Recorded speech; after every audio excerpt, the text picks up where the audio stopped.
2023 헌나 3 검사 손준성 탄핵. 청구인 국회, 피청구인 검사 손준성. 이 사건은 피청구인이 직무집행에 있어 헌법이나 법률을 위반했는지 여부 및 파면 결정을 선고할 것인지 여부에 관한 것입니다. 첫 번째로 피청구인이 총선 정보 수집과 관련하여 헌법과 법률을 위반하였는지 여부에 관하여 보겠습니다. 이 사건 기록을 보면 수사정보정책관실에서 총선 관련 파일을 공유하였다는 사실은 인정이 됩니다. 그러나 이 파일들의 구체적인 내용은 확인되지 않고 대부분 일반 대중에게 공개된 정보이며 관련 규정을 보면 선거와 관련된 정보의 수집 및 관리는 수사정보정책관실의 통상적 업무 범위에 포함되고 피청구인이 위 정보를 활용하여 선거에 부당한 영향력을 행사하거나 선거에 영향을 미치는 어떠한 구체적인 행위를 하였다는 사실을 인정할 만한 증거가 없습니다. 피청구인이 해당 정보의 수집을 특별히 지시하였다고 볼 자료가 없고 설령 피청구인의 지시가 있었다고 하더라도 피청구인이 자신의 직권을 위법하게 행사하여 지휘 감독을 받는 소속 직원들로 하여금 의무 없는 행위를 하게 하였다고 보기는 어렵습니다. 따라서 피청구인이 총선 정보 수집과 관련하여 헌법 7조 1항, 공직선거법 85조 1항, 형법 123조, 구검찰청법 4조 2항을 위반하였다는 부분의 소추 사유는 모두 인정되지 않습니다. 두 번째로 피청구인이 판결문 검색 등 지시와 관련하여 헌법과 법률을 위반하였는지 여부에 관하여 살펴보겠습니다. 수사정보정책관실 수사관 등이 과 관련한 실명 판결문 등을 검색하거나 조회한 사실은 확인되지만 이를 피청구인이 구체적으로 지시하였음을 인정할 만한 증거는 부족합니다. 설령 피청구인이 관련 판결문 등을 보고받거나 그 검색 과정에 관여하였다고 하더라도 당시는 검언 유착 사건에 관한 언론 보도가 이어지고 대검찰청 감찰부가 진상 확인을 위한 공식적인 감찰을 개시한 상황이었던 점, 검찰 관련 주요 언론 보도의 제보자와 관련된 판결문 등은 수사정보정책관실에서 통상적으로 수집, 관리하는 정보 또는 자료의 대상 범위 내에 있었다고 볼 여지가 있는 점 등을 고려할 때 피청구인이 직권을 남용하여 수사정보정책관실 공무원 등으로 하여금 의무 없는 일을 하게 하였다고 보기는 어렵습니다. 따라서 피청구인이 수사정보정책관실 공무원 등에게 에 관한 실명 판결문 검색 등을 지시하여 형법 123조 및 구검찰청법 4조 2항을 위반하였다는 부분의 소추 사유는 모두 인정되지 않습니다. 세 번째로 피청구인이 김웅에 대한 이 사건 실명 판결문 및 1, 2차 고발장 등 전달과 관련하여 헌법과 법률을 위반하였는지 여부에 관하여 살펴보겠습니다. 먼저 공직선거법 85조 1항 위반 여부에 관하여 보겠습니다.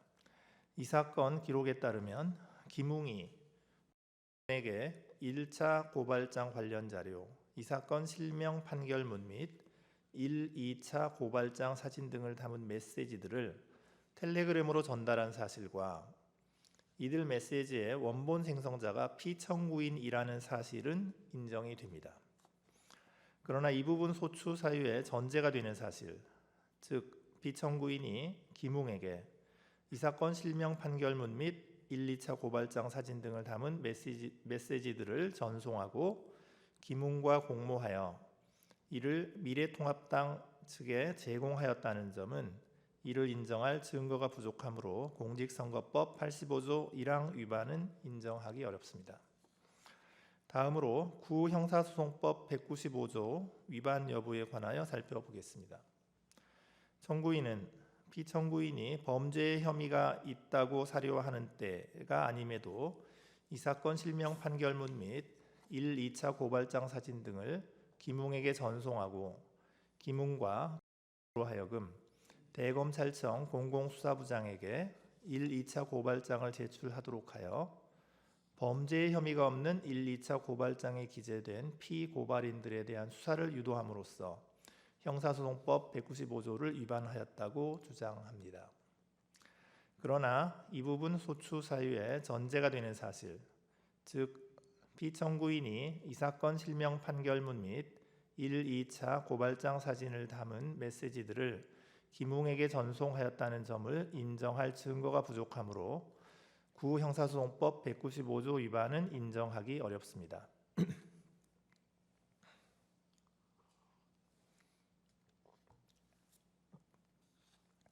다음으로 구 검찰청법 4조 2항 위반 여부에 관하여 살펴보겠습니다.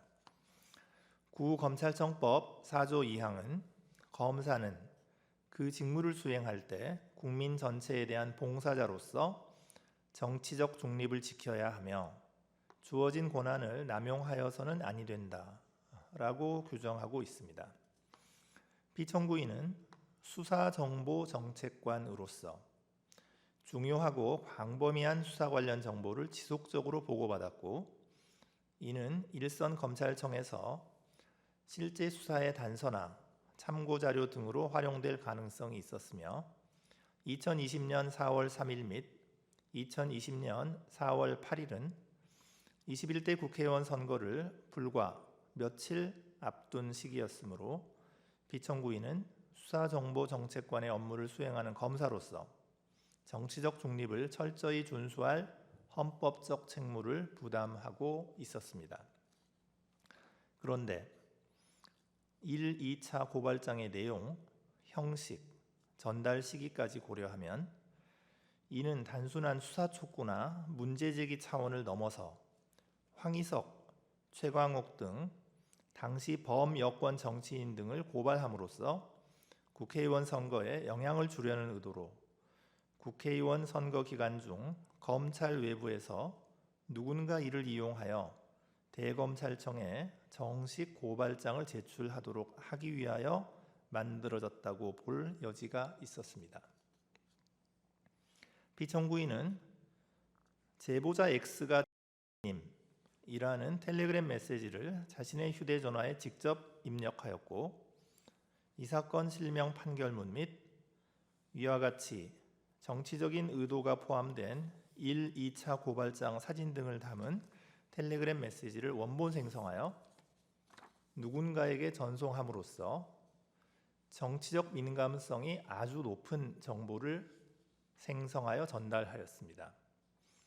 해당 자료는 누구에 의해 어떤 목적으로 활용될지 예측할 수 없는 불안정한 상태에 놓이게 되었고 실제 피청구인이 누군가에게 전송한 시간과 큰 시간차가 없이 국회의원 선거 기간에 미래통합당 김웅을 거쳐 에게 전달되었습니다. 그러므로 피청구인이 해당 메시지들을 직접 전달한 상대방이 밝혀지지 않았다고 하더라도 황희석, 최강욱 등 당시 범여권 정치인 등을 고발함으로써 국회의원 선거에 영향을 주려는 의도를 가진 1, 2차 고발장을 유통 가능한 상태로 누군가에게 전달한 행위만으로도 충분히 정치적 중립 의무를 위반한 것이라고 평가할 수 있습니다. 그렇다면 피청구인은 검사로서 그 직무를 수행할 때 국민 전체에 대한 봉사자로서 정치적 중립을 지켜야 한다는 구검찰청법 4조 2항과 나아가 공무원의 공익실현 의무를 천명한 헌법 7조 1항을 위반하였다고 판단이 됩니다. 다음으로 개인정보보호법 59조 2호, 형사절차전자화법 14조 3항, 형법 127조 위반 여부에 관하여 살펴보겠습니다. 앞서 본 바와 같이 이 부분 소추 사유의 전제가 되는 사실, 즉 피청구인이 김웅에게 이 사건 실명 판결문 및 1, 2차 고발장 사진 등을 담은 메시지들을 전송한 사실은 이를 인정하기에 부족합니다. 그러므로 피청구인이 개인정보를 다른 사람에게 누설하였거나 권한 없이 다른 사람이 이용하도록 제공함으로써 개인정보보호법 59조 2호를 위반하였다고 보기 어렵습니다. 형사사법 정보를 누설하여 형사절차 전자화법 14조 3항을 위반하였다고 보기도 어렵습니다. 공무상 비밀을 누설하여 형법 127조를 위반하였다고 보기도 어렵습니다. 마지막으로 피청구인을 파면할 필요성이 있는지 여부에 관하여 살펴보겠습니다. 피청구인이 수사정보정책관으로서의 지위를 이용하여 1차 고발장 관련 자료, 이 사건 실명 판결문 및 1, 2차 고발장 사진을 담은 텔레그램 메시지를 누군가에게 전송한 행위는 국가기관의 권한을 국민 전체의 이익이 아닌 검찰 등 특정 집단의 이익을 위하여 사용한 것입니다. 이러한 행위만으로도 국민 전체에 대한 봉사자로서의 검찰에 대한 신뢰가 저해될 수 있다는 점까지 고려하면 그 위법성이 적지 않습니다. 그러나 피청구인이 이 사건 실명 판결문이나 1, 2차 고발장이 실제로 어떤 경로를 거쳐 어떻게 활용되는지를 통제하거나 이를 지속적으로 확인 관리하였다고 볼 객관적인 근거가 없고 피청구인과 김웅, 나아가 미래통합당 사이에 명확한 연결고리는 드러나지 않았으며 실제 1, 2차 고발장이 이 사건 선고일까지 대검찰청에 접수되지 않은 점, 이러한 고발장의 존재가 언론 보도 등을 통하여 외부로 알려진 사실도 없으며 이 사건 선거에 활용된 사실도 없는 점 등을 종합하면 피청구인이 법질서에 역행하고자 하는 적극적인 의도로 법률 위반을 하였다고 보기에는 부족합니다.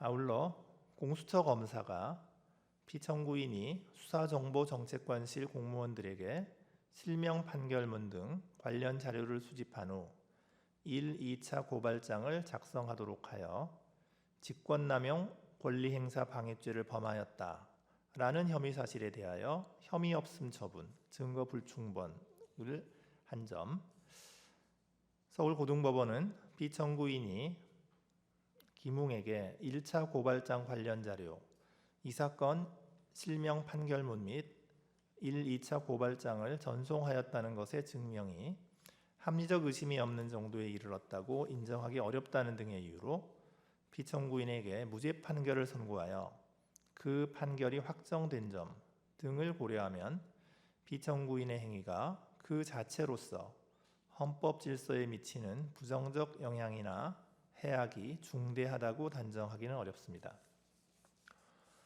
결론적으로 피청구인의 일부 직무집행 행위가 헌법과 법률을 위반한 것이기는 하나 피청구인의 법률 위반 행위가 헌법 질서에 미치는 부정적 영향이나 해악의 정도가 중대하여 피청구인의 파면을 정당화하는 사유가 존재한다고 볼 수는 없습니다.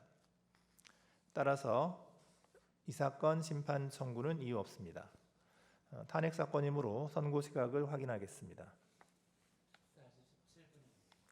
선고 시각은 오후 2시 17분입니다.